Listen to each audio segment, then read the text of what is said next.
Halo teman-teman, Sobat UMKM, apa kabar? Semoga senantiasa sehat selalu. Kembali lagi dengan saya Kak Wahyu di channel YouTube Sobat UMKM. Dan hari ini kita akan membahas tentang salah satu syarat pelaku UMKM yang ingin menitipkan produknya di Galeri Bandara Yogyakarta International Airport. Nah, apa saja syaratnya? Yuk simak video selengkapnya.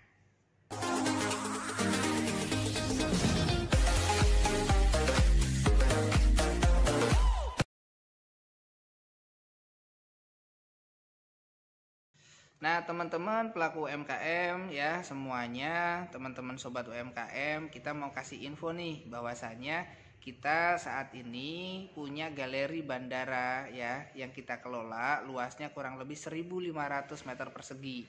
Dan galeri ini kita pergunakan untuk membantu memasarkan produk-produk UMKM. Memang dalam pengelolaan ini kami di sini Dinas Koperasi dan UMKM Provinsi Daerah Istimewa Yogyakarta akan mengadakan kurasi produk dan akan memilih produk-produk mana yang dirasa cocok untuk masuk galeri ini.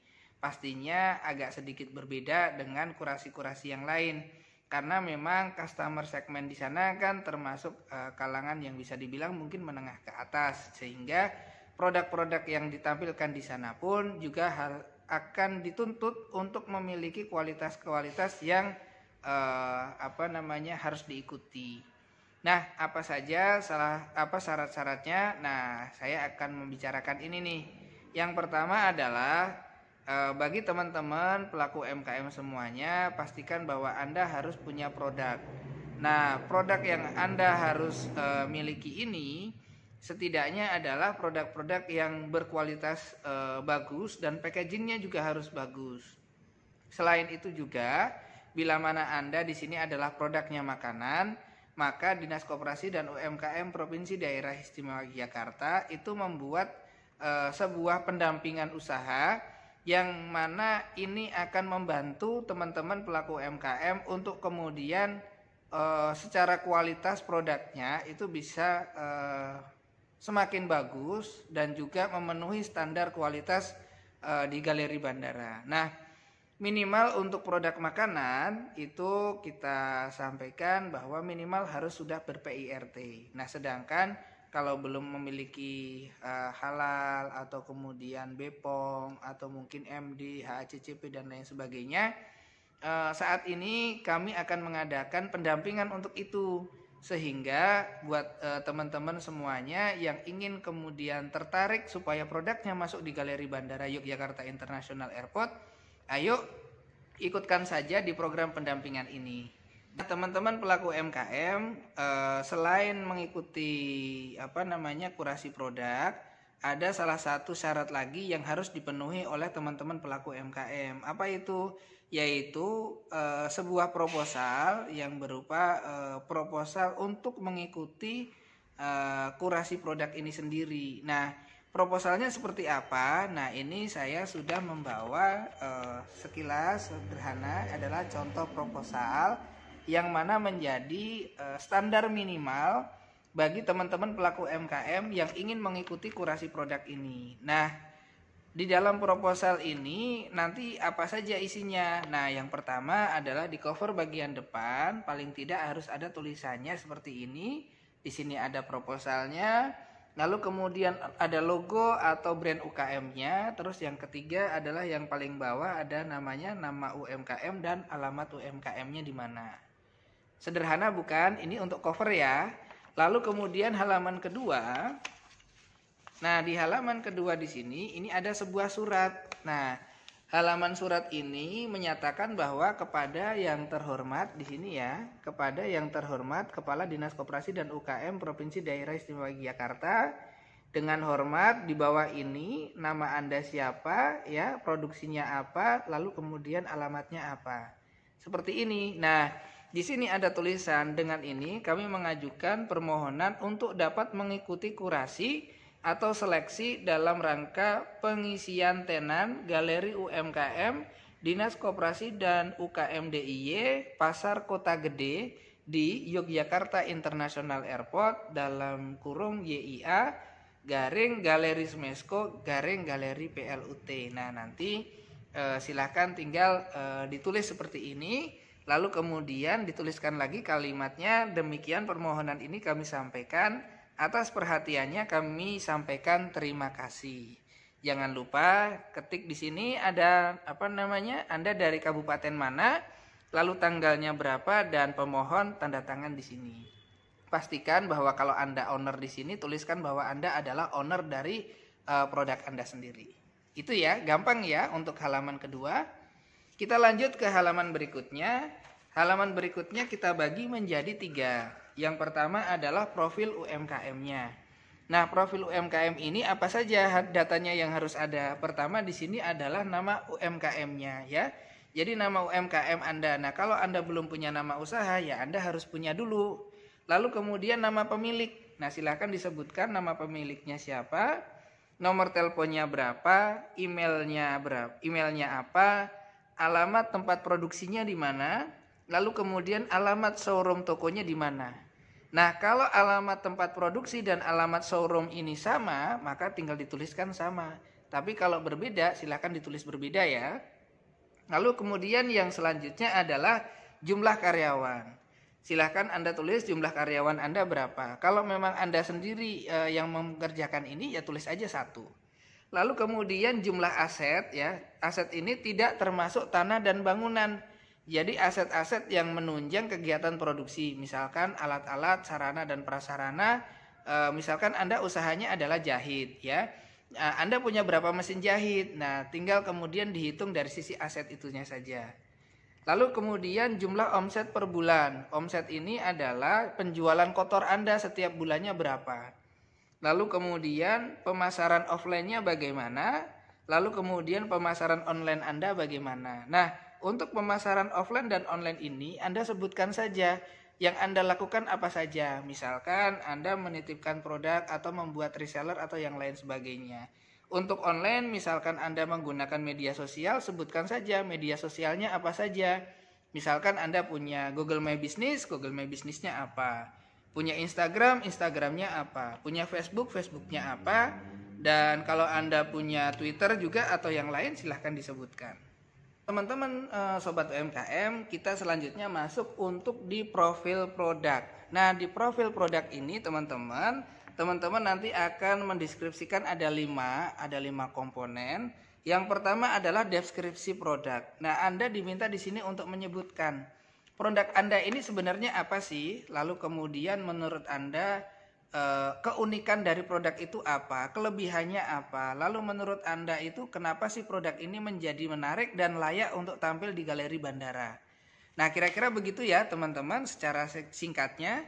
Anda juga bisa menyebutkan lebih ya, misalkan menurut komentar salah satu pelanggan Anda seperti apa, lalu kemudian Anda juga bisa menyebutkan misalkan ada mungkin ada salah satu dari artis yang pernah Anda endorse, lalu kemudian mereka menyampaikan tentang pujian terhadap produk Anda seperti apa. Nah, Anda juga bisa menyebutkan.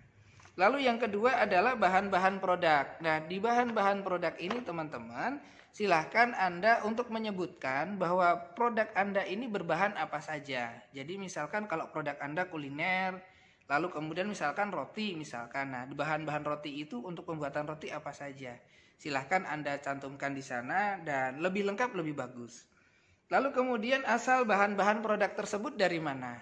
Contoh misalkan asal bahan-bahan produk ini adalah membeli dari toko mana, atau kemudian Anda memperolehnya misalkan dari salah satu kelompok tani misalkan, sebutkan saja.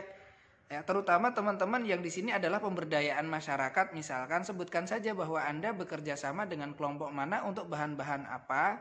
Lalu kemudian misalkan Anda ada beberapa produk yang bahan bakunya itu membeli sebuah dari toko atau dari mana, sebutkan saja.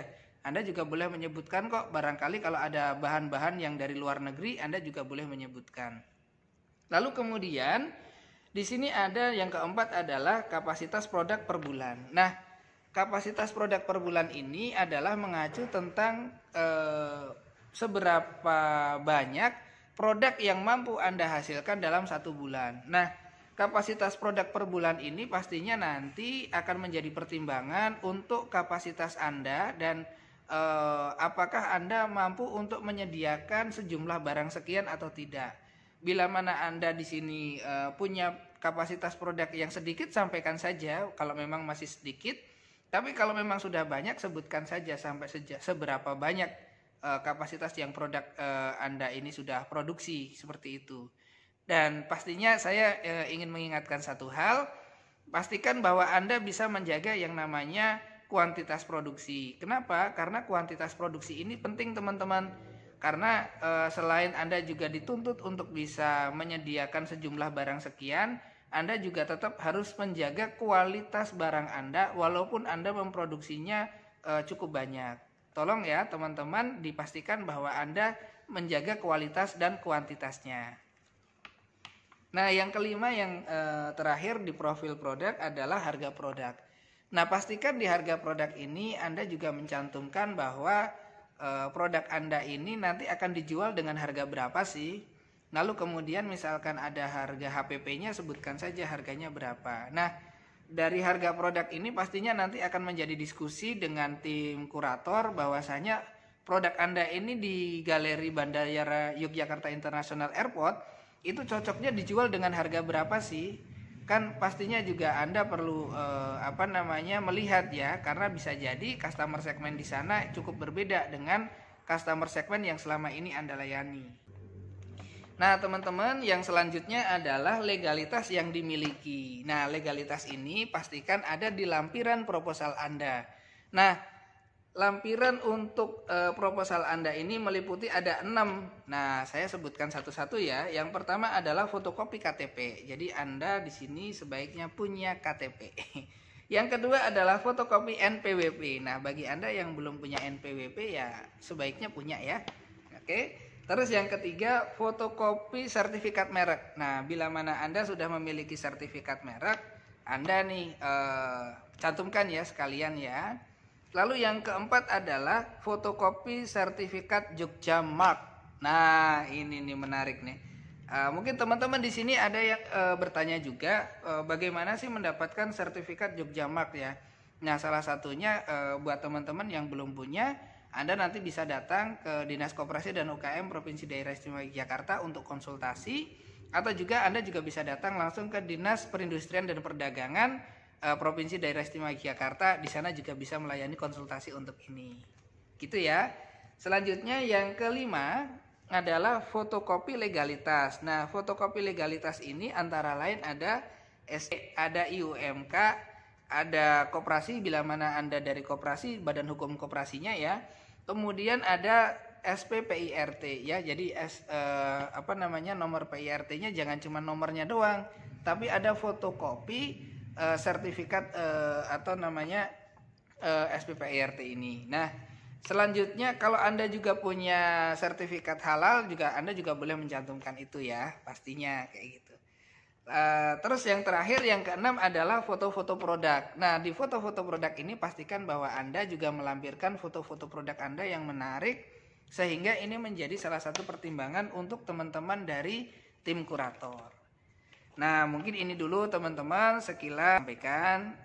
Saya yakin bahwa dalam menyusun proposal ini ada yang cepat dan mungkin ada yang butuh waktu agak lama mungkin ya. Jadi teruslah teman-teman mencoba terlebih dahulu ya. Jangan takut gagal teman-teman, karena kita ada proses pendampingan. Yang penting dicoba dulu ya. Yang penting teman-teman mau mencoba. Dan oh ya, jangan lupa bahwa proposal ini nanti dicetak rangkap 2 ya. Rangkap 2 itu yang pertama diberikan kepada Dinas Koperasi dan UKM di kabupaten atau kota setempat. Lalu yang kedua, ini proposalnya dibawa pada saat Anda mengikuti kurasi produk di Dinas Koperasi dan UKM Provinsi Daerah Istimewa Yogyakarta. Nah, itu dulu mungkin teman-teman informasi yang bisa kita sampaikan.